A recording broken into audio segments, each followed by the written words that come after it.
Sen kimsin? Geldi mi diğer arkadaşlar? Kan izleri var. Kan izleri var, evet.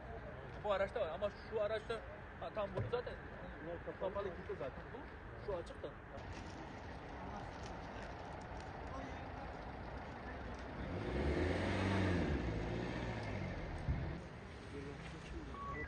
Ben kimse aramam abi. Ben söylerim.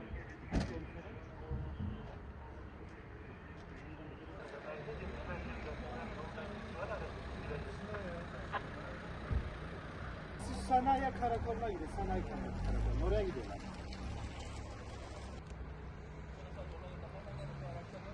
Ne girmiş mi? Orada bir tane peri var mı? Yok girmedi. Burada olmuş değil mi? Evet burada. Nuri Başkomiser tanıyor. En güzel araç yapacağız yani. Anlamadım ki aracın içinde bir olay oldu mu? Nerede? Konu ne? Zaviye doğru. Tabii.